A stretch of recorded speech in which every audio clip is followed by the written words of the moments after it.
हमारी एक भी समस्या कोंडागांव व्यापी नहीं है, हमारी एक भी समस्या छत्तीसगढ़ व्यापी नहीं है, हमारी एक भी समस्या 4-5 राज्यों की केवल मिलकर के नहीं है, हमारी समस्या राष्ट्रव्यापी है। तो यानी हमारे एक भाई का अपमान हमारे ही अपने दूसरे भाई को अपमान नहीं लगता। वो क्या सोचता है, अरे उसके साथ हुआ, मेरे साथ थोड़ी हुआ। अच्छा, तो जिस दिन तेरे साथ होगा तब तुझे पता चलेगा कि हाँ यार, अब कुछ ना कुछ करना चाहिए। यानी सांप निकल जाएगा, फिर लाठी मारने से क्या फायदा होने वाला। और शरीर के ऊपर गोबर और कीचड़ झेला, उसके नाम से यूनिवर्सिटी है, गोबर फेंकने वालों के नाम से नहीं है। इसलिए मेरी बहनों, मेरी आप लोगों से गुजारिश है, सावित्री बाई के बारे में पढ़िए और सावित्री बाई फुले के बारे में ही अपने बच्चों को बताइए।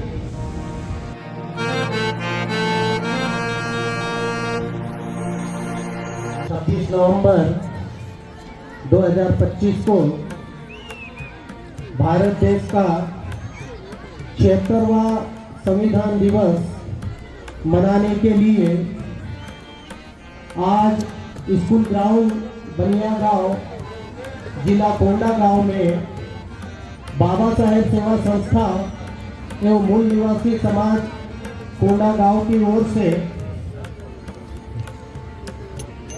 कार्यकर्ता और पदाधिकारियों को हृदय से धन्यवाद देता हूं कि उन्होंने इस संबंध में अपनी जागरूकता बताई। इसके अलावा आज इस मंच के माध्यम से हमारे मूल निवासी बहुजन समाज के समस्त संगठनों के जो पदाधिकारी और कार्यकर्ता यहाँ पर उपस्थित हैं, उन सभी साथियों को संविधान दिवस की बहुत बहुत बधाई।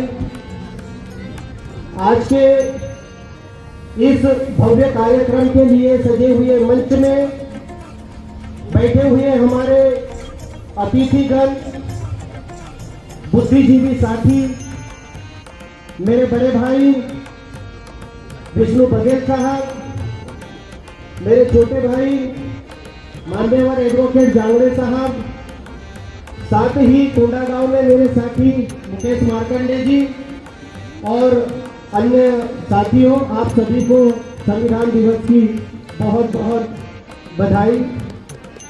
मुझे आपने आज इस मंच के माध्यम से एक वक्ता के रूप में, एक अतिथि के रूप में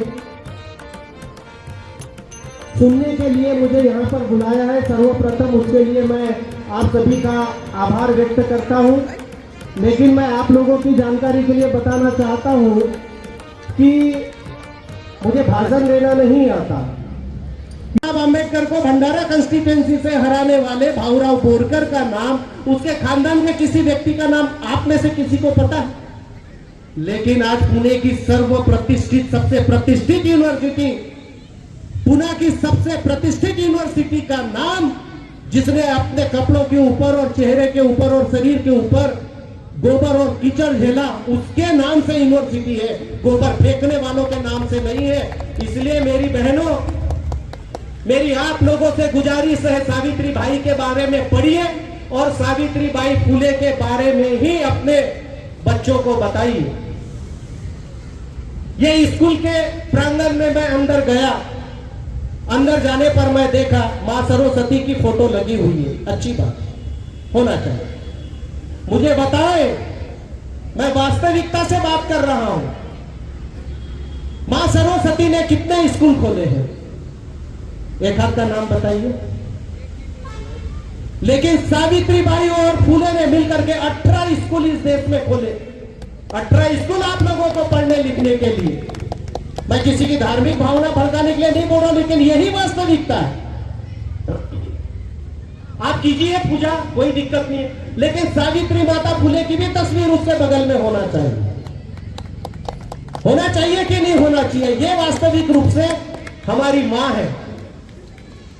अपने जान की परवाह नहीं करके एक अछूत बच्चे को दवाखाना ले जाते जो प्लेग से पीड़ित था, वही प्लेग की बीमारी माता सावित्री बाई फुले को हुई और सावित्री बाई फुले को अपनी मृत्यु का सामना करना पड़ा मेरे साथी। इसलिए मेरी आप लोगों से निवेदन है और मैं इसका एक सॉल्यूशन आपको दे रहा हूं। हमारी एक भी समस्या कोंडागांव व्यापी नहीं है, हमारी एक भी समस्या छत्तीसगढ़ व्यापी नहीं है, हमारी एक भी समस्या 4-5 राज्यों की केवल मिलकर के नहीं है, हमारी समस्या राष्ट्रव्यापी है। तो प्रयत्न भी राष्ट्रव्यापी ही होना चाहिए। अगर प्रयत्न राष्ट्रव्यापी होना है तो आपके पास में जो साधन और संसाधन है वो भी राष्ट्रव्यापी होना होगा। अगर राष्ट्रव्यापी साधन संसाधन आपके पास नहीं है तो आपकी हालत मराठों जैसी, गुज्जरों जैसी और बाकी लोगों के जैसी होगी। और प्रवेश शुक्ला नाम का आदमी हमारे आदिवासी भाई के ऊपर पेंट खोल करके पेशाब करेगा। ये तो हो गई आदिवासी भाई की बात। अब आते हैं ओबीसी पर। अभी उत्तर प्रदेश में इटावा में 2 यादव भाई जिन्होंने कथा वाचन किया था, उन लोगों को रात भर पिटाई की गई। ये तो ओबीसी से है ना, यादव तो अपर ओबीसी में भी है, लोअर ओबीसी में भी है। रात भर पिटाई किए और सुबह उसका टकला मुंडन दोनों का किए और उसके बाद एक स्त्री के पेशाब उसके ऊपर छिड़क करके उसको पवित्र किए। ऐसी पवित्रता आप लोगों को चाहिए? इसी स्वाभिमान के लिए यह संविधान रचा गया जिसके निर्माण पर आज आप यहाँ पर बैठे हुए। ऐसा ही चाहिए तो पूछिए अपने उस प्रतिनिधि से जो आपका प्रतिनिधित्व करने का ढोंग करता है और संविधान वो विधानसभा में जाकर उसके मुंह के ऊपर ताले लगे रहते। पूछो उससे, जब ऐसा हुआ तो उसने इस्तीफा क्यों नहीं दिया? पूछो अपने उस प्रतिनिधि से, क्यों नहीं दिया उसने अपना इस्तीफा इस बात के ऊपर? वही यादव एमपी का मुख्यमंत्री, क्या उसने अपने यादव भाई के अपमान पर इस्तीफा दिया? यानी हमारे एक भाई का अपमान हमारे ही अपने दूसरे भाई को अपमान नहीं लगता। वो क्या सोचता है, अरे उसके साथ हुआ, मेरे साथ थोड़ी हुआ। अच्छा तो जिस दिन तेरे साथ होगा तब तुझे पता चलेगा कि हाँ यार अब कुछ ना कुछ करना चाहिए। यानी सांप निकल जाएगा, फिर लाठी मारने से क्या फायदा होने वाला? तो मेरे भाइयों, मेरा सवाल ये है, अगर समस्या ये बनिया गांव व्यापी नहीं है, कोंडागांव व्यापी नहीं है, राज्य व्यापी नहीं है, 2-4 राज्य व्यापी नहीं है, राष्ट्र व्यापी है, तो साधन और संसाधन भी इस समस्या से लड़ने के लिए राष्ट्रव्यापी चाहिए। ओबीसी की जातिगत जनगणना नहीं हो रही है और शेड्यूल एरिया में 5वीं और 6वीं अनुसूची लागू नहीं हो रही है। यह समस्या राष्ट्रव्यापी है या नहीं, आप बोलिए। अगर है तो राष्ट्रव्यापी समाधान के लिए आपके पास क्या साधन और संसाधन है? लोकल लेवल पर बने हुए जो हमारे संगठन है, क्या उनमें इतनी हिम्मत है? मैं सॉल्यूशन भी साथ साथ दे रहा हूं, ऐसा नहीं कि सिर्फ भाषणबाजी कर रहा हूं, मैं सॉल्यूशन भी साथ साथ दे रहा हूं। क्या इसके ऊपर आप लोगों ने विचार किया? अगर उस समस्या का समाधान करने के लिए आपके पास साधन संसाधन नहीं है तो बड़े लेवल पर हम लोगों को साधन संसाधन का निर्माण करके एक सामूहिक शक्ति का आचरण करके उसको प्रतिस्थापित करके हमको अपनी हक और अधिकार की लड़ाई लड़ना चाहिए साथी। अगले संविधान दिवस के ऊपर जब आप यह संविधान दिवस मना रहे होंगे तो इस बात के ऊपर चिंतन और मनन करना बहुत जरूरी है कि हम समस्याग्रस्त है और इस समस्या के ऊपर हम आखिर कब तक चर्चा करते रहेंगे। हम कोई कदम इसके हल के तरफ हम कब निकालना चाहेंगे? अगर इसके हल के तरफ आप अपना कदम बढ़ाएंगे तो निश्चित रूप से हल के लिए इस राष्ट्र में बहुत सारी चीजें ऐसी है जिसकी जानकारी आप लोगों को रखना बहुत ज्यादा जरूरी है साथियों। अगर संविधान के बारे में बहुत सी गलतफहमियां समाज में फैलाई जा रही है, कुछ तत्सम संविधान विरोधी लोग यह प्रचार और प्रसारित कर रहे हैं कि भारत का संविधान BN राव ने लिखा, डॉक्टर बाबा साहब आम्बेडकर ने नहीं लिखा। ऐसी भी बहुत सारी बातें आप लोगों के ध्यान में आ रही होगी। सबसे पहली बात, BN राव और डॉक्टर BR आम्बेडकर, इन दोनों की तुलना करना ही अपने आप में सबसे बड़ी गलती है।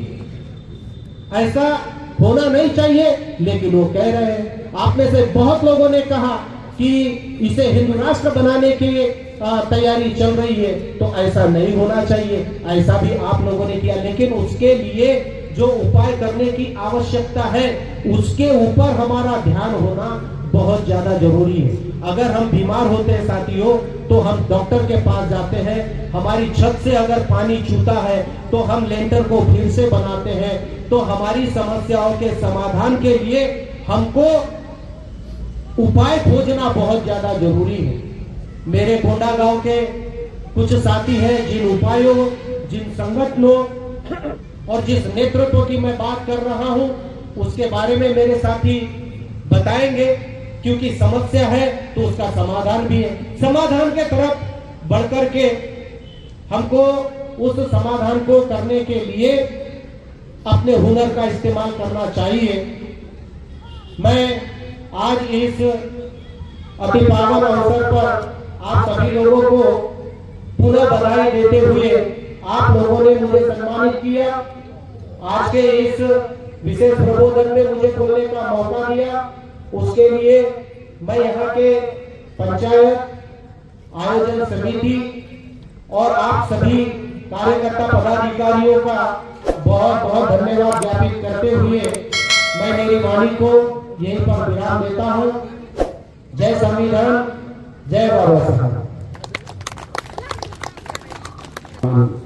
धन्यवाद दादा संजय गोरकर दादा, आपने बहुत अच्छी बातें हमको बताई जो हमारे किस तरह से हमारे पूर्वजों ने